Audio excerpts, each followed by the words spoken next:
नमस्कार, जय श्री राम, जय हनुमान। आज हम आपको बताएंगे लगन कुंडली में कहीं भी किसी भी भाव में शनि और राहु की युति बन जाए तो शापित दोष, पितृदोष या प्रेत दोष नामक एक दुर्योग बन जाता है। युति बहुत ही खराब मानी जाती है क्योंकि शनि भी पापक ग्रह है और राहु भी पापक ग्रह है। तो राहु ज्यादातर शनि के हिसाब से ही फल देता है। राहु सर्प और शनि पाताल है, तो सर्प हमेशा जमीन के नीचे ही रहते हैं। अगर कुंडली में युति एक ही नक्षत्र में या एक ही राशि में बन जाए, जैसे पूर्वा फाल्गुनी, पूर्वाषाढ़ा, भरणी, मघा, मूल, ज्येष्ठा, आद्रा, अश्लेषा में ये युति ज्यादा प्रबल मानी जाती है। विशाखा, चित्रा, अनुराधा में रेवती में परेशानी थोड़ी कम रहती है। अगर कहीं से भी इस दुर्योग पे किसी भी शुभ ग्रह की दृष्टि पड़ जाए, जैसे बृहस्पति की, बुध की या चंद्रमा की या शुक्र की दृष्टि पड़ जाए, तब भी ये योग थोड़ा परेशानी कम देती है। या फिर लग्नेश बलवान हो कि केंद्र त्रिकोण में बैठा हो, तब भी युति थोड़ा प्रभाव इनका कम होता है।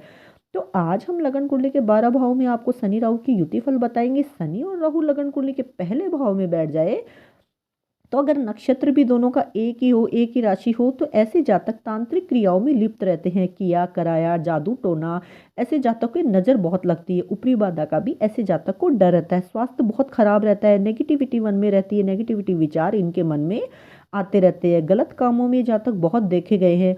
शराब, जुआ, ड्रिंक आदि, मतलब बहुत सी गलत कामों में, आपराधिक क्षेत्रों में वो बहुत ऐसे जातक का मन लगा रहता है।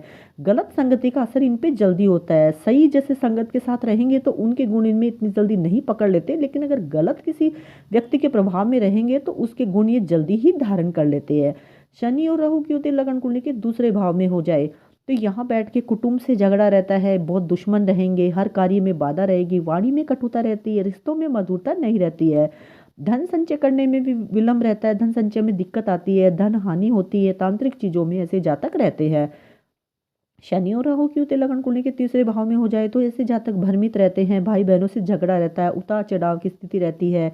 परेशानी बहुत रहती है। संघर्ष रहता है। कर्जे में डूबे रहते हैं। तो यहाँ भी बैठ के युति बहुत ही नकारात्मक फल देती है। शनि और राहु की युति लगन कुंडली के चतुर्थ भाव में हो जाए तो यहाँ भी ऐसे जातक के घर में बहुत बीमारी रहती है। माता के स्वास्थ्य में दिक्कत रहती है। घर में कोई नकारात्मक ऊर्जा रहती है। तो यहाँ बैठ के भी ये जातक में कलह की स्थिति रहती है। बुरी शक्तियाँ निवास करती है। घर आते ही ऐसे जातक का मन नहीं लगता है। बाहर इनके थोड़ी शांति रहती है, लेकिन घर में आते ही डिप्रेशन की स्थिति ऐसे जातक के रहती है। शनि और राहु की युति लगन कुंडली के पंचम भाव में हो जाए तो यहाँ बैठ के ये जो घर होता है, ये शिक्षा का होता है, विवाह का मतलब कि संतान का होता है। तो शिक्षा में दिक्कत कर देंगे। संतान में विलंब कर देंगे। प्रेम में दिक्कत रहेगी। ऐसे जातक की उच्च शिक्षा में बहुत दिक्कत आती है। तो यहाँ बैठ के भी जुए में, सट्टे में, लॉटरी में ऐसे जातक का मन रहता है। पढ़ाई यहाँ की बहुत ही खराब कर देते हैं। धर्म में ऐसे जातक का बिल्कुल भी मन नहीं लगता। ईश्वर की बिल्कुल आसक्ति रहती है। शनि और राहु की युति लगन कुंडली के छठे भाव में हो जाए तो यहाँ बैठ के शत्रु बहुत रहते हैं। बीमारियां बहुत अधिक रहती है। कर्जा बहुत होता है। ऐसे जातक के बहुत ही हार्ट अटैक जैसी बीमारियां भी यहाँ बैठ के शनि राहु दे देते हैं। तो यहाँ ननिहाल पक्ष से मतभेद रहता है ऐसे जातक का। शनि और राहु की युति अगर सप्तम भाव में हो जाए तो यहाँ बैठ के जीवन साथी से मतभेद, पार्टनर से धोखा, व्यापार में घाटा, दाम्पत्य में कलह की स्थिति हो जाती है। वैवाहिक जीवन भी खराब कर देते हैं। शक की स्थिति पैदा कर देते हैं ये यहाँ बैठ के।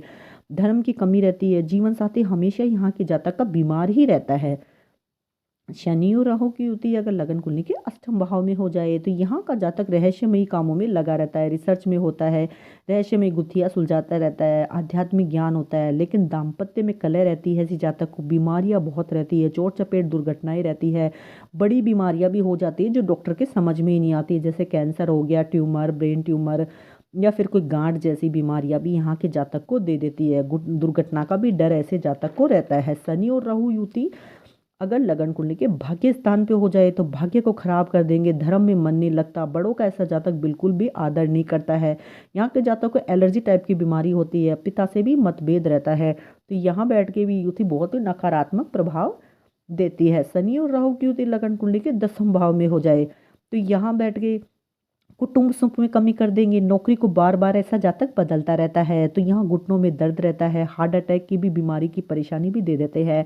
यहाँ के जातक शॉर्टकट से पैसा अपनाने की रणनीति अपनाते हैं। मतलब कोई गलत कार्यों में लगे रहते हैं। शॉर्टकट से पैसा अपनाने में रहते हैं। बड़ी बीमारियां भी यहाँ के जातक को दे देते हैं शनि राहु की युति से। तो पिता के स्वास्थ्य में भी दिक्कत रहती है। शनि और राहु की युति लगन कुंडली के 11वें भाव में हो जाए तो यहाँ विवादित विवादित मामलों में यहाँ के जातक को बहुत सफलता मिलती है। जुए में, सट्टे में, लॉटरी में आदि यहाँ के जातक को थोड़ी सफलता मिलती है।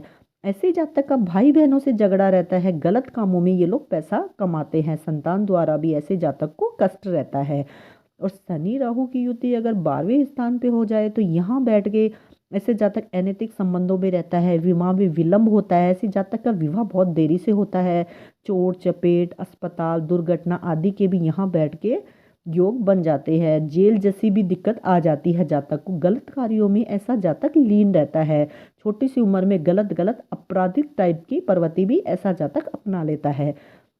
तो ये युति कहीं से भी अगर ये दुर्योग बहुत ही जीवन में परेशानी दे रहा है या बहुत ही दिक्कत दे रहा है, तो इस युति के लिए हमें शनि और राहु के जप मंत्र करने चाहिए। शनि के मंत्र 1,02,000 की मात्रा में किए जाते हैं और राहु के मंत्र 80,000 किए जाते हैं। तो राहु और शनि के दान जप मंत्र करके इस युति से थोड़ा बचा जा सकता है। तो राहु और शनि के दान में जैसे काले तिल, उड़द, लोहा, काला वस्त्र, जूता, तिल आदि का दान किया जाना चाहिए, या फिर जातक के वजन के बराबर अनाज का दान राहु और शनि का दान करना चाहिए। चंदन का तिलक लगाए, गायत्री मंत्र का जाप करे, अपने गुरु और शुक्र को मजबूत रखे। कुंडली में अगर गुरु और शुक्र मजबूत रहेंगे तो इस दुर्योग का प्रभाव थोड़ा कम रहेगा और शुभ फल प्रदान मिलेंगे, मतलब प्रभाव थोड़ा शुभ फल प्रभाव देगी ये युति। तो हमें कुंडली में गुरु और शुक्र को मजबूत कर लेना चाहिए, जिससे क्या है कि ये परेशानी थोड़ी जीवन में कम रहेगी। तो आज हमने आपको शनि और राहु की युति फल बताए थे प्रत्येक भाव में। तो आपको हमारी दी हुई जानकारी पसंद आए तो हमारे चैनल को लाइक करें, शेयर करें, सब्सक्राइब करें। धन्यवाद।